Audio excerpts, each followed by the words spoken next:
Celtic finally got the win they were crying out for. And let's be honest, it was long overdue. After weeks of sluggish performances and growing unrest among supporters, the victory over Sturm Graz came like a breath of fresh air.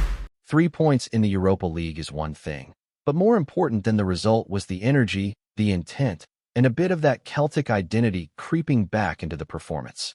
From the first whistle, there was purpose. Celtic were sharper, more aggressive, and actually looked like a side playing with a bit of belief again. But in typical fashion these days, it wasn't all smiles and sunshine. There's always a but lurking. The injury list grew longer on the night. Kyogo barely lasted 5 minutes before pulling up and needing to come off. Alistair Johnston, finally back in the side after 2 months out, was also forced off before halftime. And if that wasn't enough, Carter Vickers hobbled through the final minutes because Rodgers had already used his full allocation of substitutions. That's not just bad luck, that's mismanagement. Pushing Johnston straight into a high-tempo European tie after 2 months out, that was a gamble, and one that's probably backfired. Colby Donovan was available. He's been solid when called upon. This one's on the manager. Still, credit where it's due, the team actually turned up. From the off, Celtic were on the front foot, moving the ball quickly, winning second balls, creating chances. There was none of the stale, side-to-side stuff that's plagued their recent displays. And it was a night where a few players really stepped up.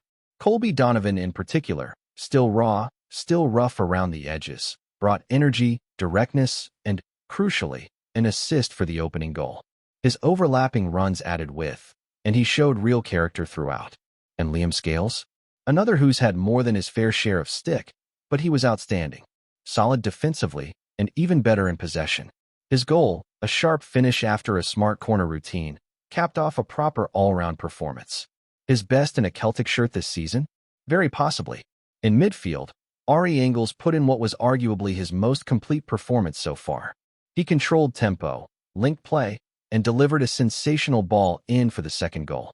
For a midfield that's looked disjointed for weeks, this was a big step in the right direction. McGregor was more himself, driving play, being vocal, playing positive passes. Rio Hatate, still not quite firing, but even he looked slightly more involved. Overall, it looked more like a Celtic team. There was balance, there was urgency, and there was a bit of that attacking swagger that's been missing. But the finishing, that's still a major concern. So many chances came and went. Kenny worked hard, made good runs, but couldn't find the net. Negrin had several golden opportunities before eventually scoring, but the lack of composure in front of goal is starting to become a theme. These aren't chances that are being saved by wonder keepers. They're not even hitting the target. And when you've got Hearts away at the weekend, you simply can't afford to be that wasteful. Especially not at Tenecastle. You might get 1 or 2 chances if you're lucky. They need to be buried. That left-hand side, though, was lively. Tierney and Tinky linked up well, probably their best showing together so far. Tierney didn't put a foot wrong, looked fit, looked hungry. Tinky's final product still raises some questions, but he's getting into dangerous areas and at least forcing defenders to make decisions. That's the kind of width Celtic have lacked, and that's something to build on. Let's not forget, Sturm Graz didn't exactly turn up. For a side top of their league and fresh off a win against Rangers, they were surprisingly passive. They allowed Celtic time and space, didn't press with any real intensity, and left gaps all over the pitch. It was baffling, to be honest. Whether that flatters Celtic or not, the players still had to go out and perform. And they did. And after everything this squad has been through in recent weeks, on and off the pitch, that's worth acknowledging. But Sunday is coming. And Tenecastle doesn't care how well you played on a Thursday night in Europe. The crowd will be up for it. Hearts are playing with confidence. They'll smell blood with Celtic potentially missing Kyogo, Johnston, Maeda, and Carter Vickers. That's a massive chunk of experience and quality ripped out of the spine of the team. Rodgers is going to have to shuffle the deck. Donovan surely starts. Scales will need to lead. Tierney might be asked to go again. The midfield, after showing some promise, probably deserves another go. But up front, that's where the anxiety creeps in. Who scores the goals? Can Johnny Kenny lead the line at Tenecastle? Will Negrin step up? Or is it time for someone like James Forrest to bring some experience to a high-pressure fixture? When you're short on options, sometimes the old heads can settle things down. And right now, Celtic need every ounce of experience they can get. There's a weird kind of buzz around this fixture now. A few days ago, most fans were dreading it. Now, after Thursday, there's a flicker of hope. Maybe, just maybe, this is the moment the team finds its fight.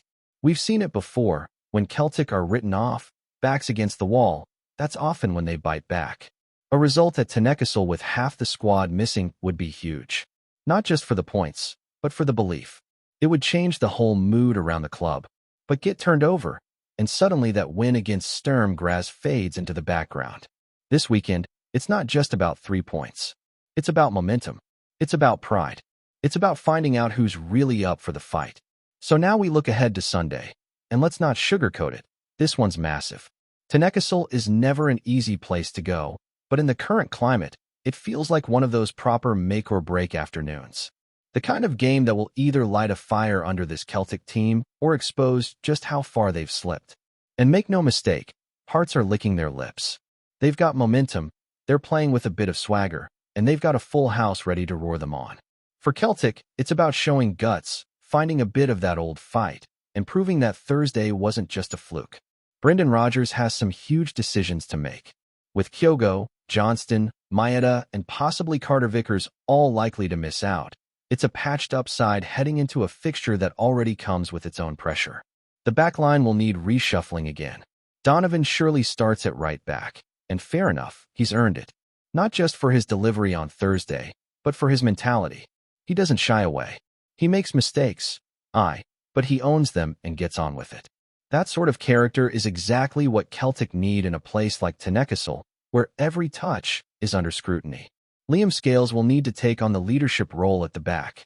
He's not the flashiest, and at times he's been questioned, but in recent weeks he's stepped up. With Carter Vickers a doubt, Scales becomes the senior figure in that defense. Whether he's partnered by Dane Murray or someone else, it's going to be a test of concentration and organization. Hearts will look to go direct. They'll press high. They'll get balls into the box and throw their weight around. Celtic can't afford to be passive. They need to meet that fire with fire. And that's where it gets interesting, because this squad, for all its technical ability, has at times looked soft. Not in terms of individual effort, but in terms of presence. Too many players have gone missing in tough matches this season. Tynecastle isn't a place where you can hide. Every 50-50 will matter. Every second ball, every moment of hesitation will be punished. So Brendan needs to find 11 who want it. Who won't crumble when the crowd turns nasty. Who'll dig deep when things aren't going their way. Because they will get rattled, that's a given. It's how they respond that matters. Midfield will be key. Engels, McGregor, and Hatate. Assuming they all start, will need to control tempo and break lines. It can't be sideways and safe. That's what's been killing Celtic in so many matches. Possession for the sake of it. At Tynecastle, you have to be brave. You have to take risks. McGregor showed more of that on Thursday, and Engels proved he can deliver real quality in the final third. Hatate, though, still feels like he's miles off top form. But this is the kind of fixture where he could come alive, if he's up for it. Up front, though, it's a worry. Johnny Kinney brings energy, no question. His movement is good. He presses well. But can he be clinical? That's what's in doubt. Against Sturm Graz, he had 2 or 3 decent openings and didn't take any of them. At Tynecastle, he might get one. That's the harsh reality. And then you look at the bench. Shinyashiki might get a run, but is he ready to make a difference in a game like this? It's a massive ask. And then there's Negrin, scored on Thursday, but still left plenty out there. Finishing has been a problem all season, and that won't magically fix itself overnight. So where do the goals come from? That's the million-pound question.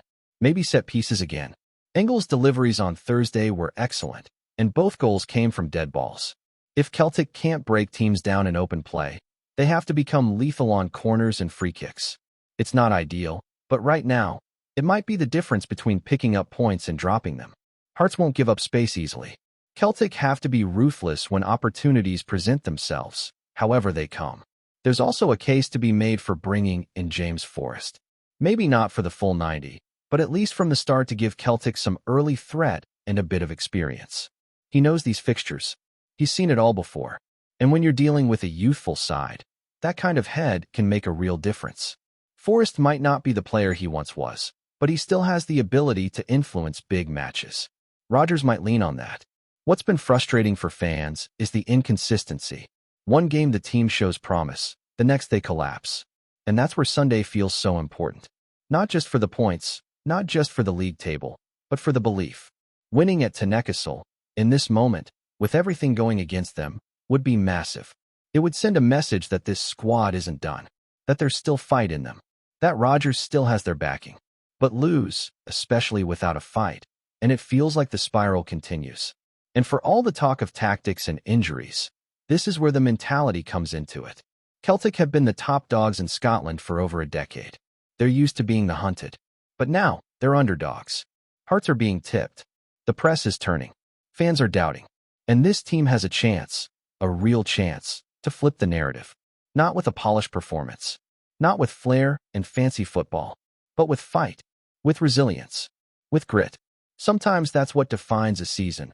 A moment where the players dig in, block out the noise, and remind everyone who they are. This could be that moment. It's not about playing beautiful football right now.